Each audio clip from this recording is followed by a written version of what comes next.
Good morning, Bore Da, and welcome to Singapore Breakfast from right here in Singapore. Let's get into it.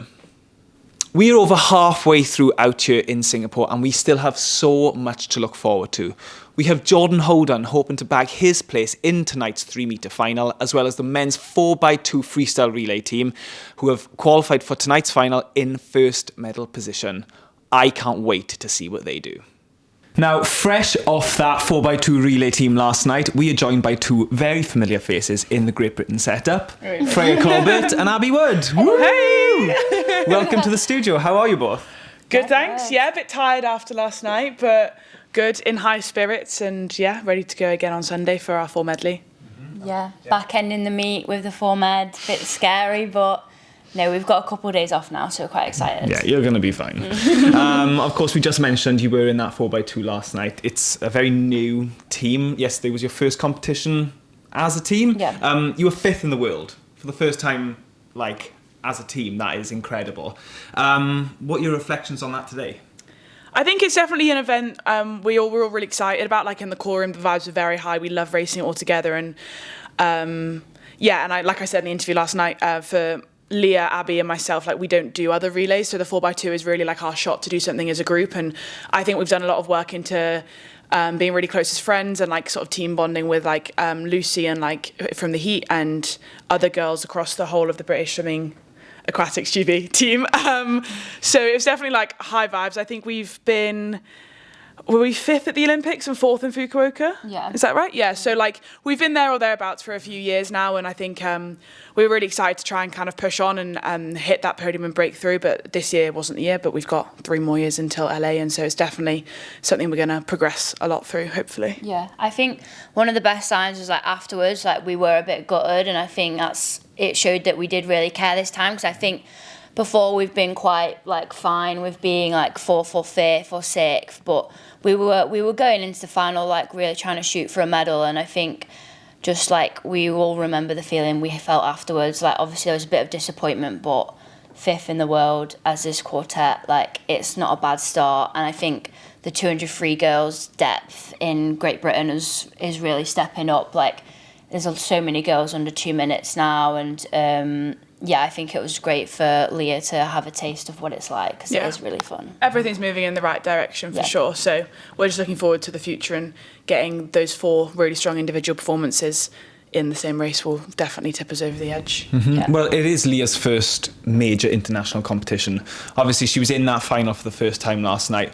Did you have any advice for her, and was she nervous before it? She was nervous. I don't think I actually gave her any advice, which is kind of bad. I don't think she wanted to admit it to us, but I know she sent a cheeky text to Lucy and kind of asked for a bit of advice, being the anchor, and Lucy's so experienced, so I'm sure she said the exact right thing. But after I knew she was a bit nervous, I think we were really chatty in the call room. It was really fun. Yeah, we definitely made it as comfortable as we could. It's really tough, first world final, being put on an anchor leg. Yeah. I've never even swam an anchor leg. I was saying I'd barely ever do a takeover other than a mixed free relay at a Europeans or somewhere. So she said she was shaking on the block floor takeover, and I was I would have been the exact same. Quivering. Yeah, literally, I would be like this. I don't have great balance anyway. I don't love doing a takeover and training as it is. So I like being first, but she really got just thrown in at the deep end for sure for her first world's final. But she did a really good job. Yeah. Yeah. Well, Freya, you had your international debut not too long ago, and it's hard to know that because I feel I've been on so many teams with you, and you've been in so many major competitions, you've been in so many major internationals. It is hard to forget that you only made your world's international debut in 2022. Mm-hmm. Obviously, you've been very successful there in that. What has been a key factor in your success going from junior to senior?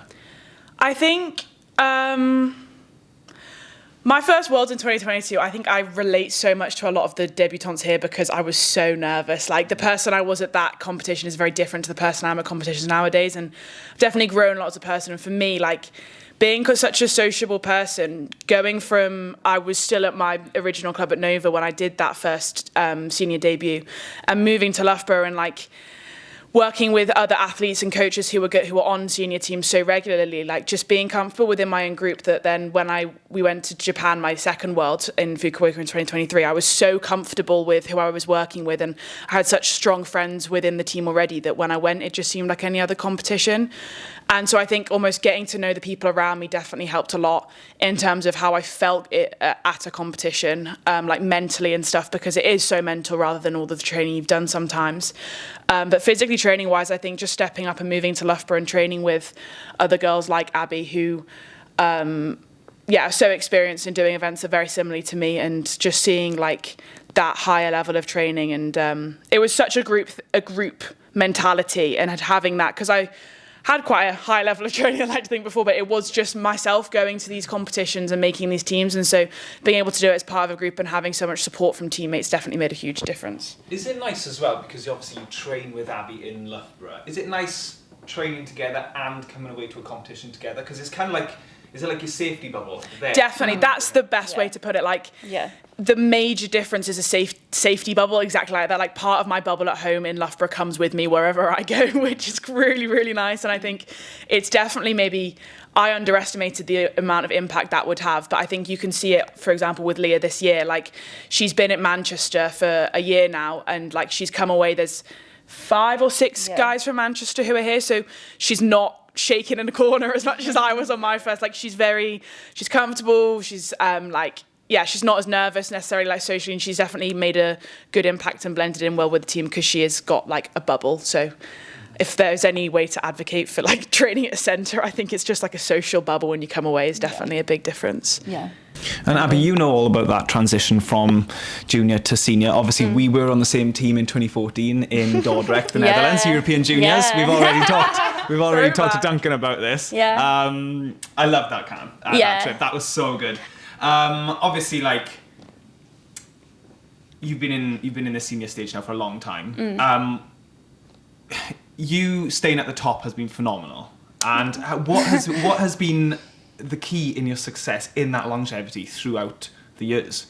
I think, it sounds really weird, but like, obviously the swimming and the training hard, like, I'd like to think I'm quite a consistent trainer, but I've always made sure I've had like really close friends within the centre. So when I first broke onto the senior stage, I always had Sarah Vasey and Molly Renshaw as like my best friends, and when they retired, like, I remember one camp, I was like, my goal for this camp is to make new friends. And that's, I know it sounds so silly, but when you're on your own, like, it is actually really hard. I don't know why that was so funny. No, and then I was like, I need to like really make an effort with the younger girls this time, and I think I've got closer with like Freya, Medi, Katie, and it's just made the whole journey so much easier. It was definitely that altitude camp, January 2023. It was the first altitude camp I'd ever done. First altitude camp that we'd done since as a country since the Olympics, and pre-COVID. And definitely, like, the two of us and Katie and Medi really became really close on that camp, and I think it made a big difference for all of us, really. Like, Katie hadn't done she'd done World Short Course Senior, but she hadn't, and commies, but she hadn't done a Long Course Worlds. Me and Medi had our debut together, and so it was really kind of a group of us coming together and forming a strong friendship that would then help us kind of ever since, really, like, going to the Olympics and everything. Having that friendship to fall back on has been really useful. And then just with like being at this level for so long, I think I can be quite harsh on myself, and I do hold myself to a high standard every day. So like you saying like, oh, I've been at the top for so long, like, for me there's been so many ebbs and flows, but it's probably been covered up in certain years because I do love to race, but I've definitely had like the ups and downs throughout the, like, is it 9 years being on senior teams now, like, so yeah, I'm glad I'm like back to near my best. Like, this world might not have gone my way, but I've had a really positive year, so can't complain. Yeah, and you both know each other obviously very well, as we've just said. You talk about the highs and lows in that time. How do you deal with that with each other? Because you know each other inside out. I think we might have highs and lows at slightly different points. Like this year, I think I was kind of low at the start of the season, coming off the back of the Olympics, whereas you were actually really doing really well and going to World Short Course and having a big high. And so sometimes they don't always line up But there's definitely been times when we've both been struggling. We look at each other and like, I don't know if I can do this today type thing. And it is nice knowing that sometimes you're in it together, but even when it's at different times, like, Abby's like, no, Freya, come on, like, Yeah. if you haven't got anything good to say, like, shut up. And I'm like, okay, I'll keep it to myself. And then sometimes I go talk to Maddie or Laura about it because I don't want to hear it. I do not want to hear it. Abby will be like, Freya, not today. Like, I'm doing okay. You're not bringing me down today. And I'm like, fine. And then like vice versa. So as well, not just having each other, but having other girls, I think you can always kind of find someone in a similar boat. Or sometimes sometimes all I need is for Abby to be like, shut up and get on with it. Yeah. Like, And then yes, I think and then I think we're both naturally competitive. So if we're in a set together and one person's like really going for it, I'm like, well, I'm not getting left behind. Like I'm joining in. I'm not gonna let Freya get ahead, because if it's not Freya, it's somewhere else in the world. And I think again, like that's why it's so good that we're training with like each other who are like top 8 in the world. We just have to be at a high standard every day, and if Freya's having a good set, I'm not letting her get away without me. So vice versa. A lot of the time, like nothing needs to be said. Like it's at the point where it's like non-verbal. It's definitely annoying for each other. We like, give each give me other a a look break. and you're like, no. The amount of times I'm like, Abby, can you please give me a break? Like, not today. Like, can please, like, but like nothing's obviously ever said, and like we would never kind of give each other It's a break, a good thing. even if sometimes we would wish to. But it helps us both. Yeah. Well, look, whatever you're both doing, it's working. It's so exciting to watch you all the time. Every time you get in the pool, it's exciting for everyone back home to watch. Enjoy the rest of your time in Budapest. My mind is somewhere else. Enjoy the rest of your time in Singapore. Good luck, any more races. And thanks for joining us in the studio. Well Thank done. you for having us. Thank you, yeah. Thank you. It was so nice to talk to Freya and Abby there, but sorry if you had your earphones in. Next, we chat to Maisie Bond and Tilly Brown. We are now joined by 2 of our new debutants in this World's Diving team, Maisie Bond and Tilly Brown. Oh. We are now joined by 2 of our new debutants in this World Diving team, Maisie Bond and Tilly Brown. Woo! Thank you for joining us in the studio. How are you both? Very good, thanks. How are you? I'm doing really good. Oh, I'm really good, thank you. I'm really good. Are you enjoying Singapore? Yeah, it's lovely, isn't it? It's so nice. Yeah. And it's a nice change for some warmth. Yeah. Yeah, well, I heard that Perth was Baltic. Yeah, it was freezing. Yeah. So bad. But I have heard this is like optimal diving temperature. Yeah, it's definitely, I mean, it'd be nice to like get used to it a bit. Going from like Perth, which was so cold, to here was a bit like, but it's really good. I'd prefer it to be warm than cold. Your body moves definitely. better, everything works better. It's just the training for a long period of time is a bit hard to like stay hydrated, Yeah, but you drain a other bit. than that. Yeah. Well, in diving, you spend most of your time out of the water, don't you? Yeah. So you must be freezing. Because in swimming, when we used to go to cold places, like the coach would be telling us something, and our heads would be like, yeah. So we were fine, but they were the cold ones. Yeah. Obviously, this is your first taste of a World Championships. How has the experience been for you both? You go first? I've found it a great experience, honestly. Like, it's definitely a bit different to anything else I've done before. A lot more people, but it's the best divers in the world, so it's very inspiring to be training alongside them. Like, we were in a training group with practically just China, like thrown into that in the first couple of days, and we were just like, I was just like, oh, flipping out. Not even diving, just watching them. Yeah. No, it's been insane. Like, the experience on a whole is different to anything else I've done in diving to this point, and it kind of just gives you a bit of like, okay, I want to carry on being on this stage. This is where I want to be for the next however long I can be here. Because everyone that you compete with, like, is really friendly as well. So it's not like just competitive, just straight diving. Like, the people in it are amazing as well. So everything about it's been amazing. Yeah, well, you just said about the people that you're obviously competing against, like the Chinese and even people in our team. We've seen a few medals from Great Britain's diving team this week.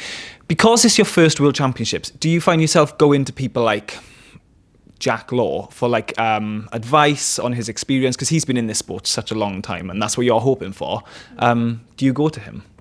Yeah, definitely. He's very easy to talk to as well. Like, he's the first one to like give you good advice and stuff. And there's so many people like that on our team, I think, now, because there's quite a big like mix of like very experienced and then the first timers. So it's good to have those people to look up to, and everyone's so easy to talk to. So I found it very easy. There's always someone that understands and has an answer to your question, which is great. Like, if I'm worrying about something, it's easily resolved. Someone's easily there, calming me down, helping you, figuring it out with you. So it's been a great team as well. Well, this has been my first week ever seeing diving like live. I said to you a few days ago that diving is my favourite sport to watch, and that actually is true. I think it's awesome. Like, no, honestly, it's so cool to watch.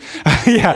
And like when I went to see it this week, I am fascinated by how, like, do you get nervous? Yes. Well, but you can never tell. So, like, before the dives, how do you get yourself just like, you look so chilled out before you walk? Honestly, what is it, like, crazy? I feel like, well, from a platformer point of view, you've got so many stairs to get up there.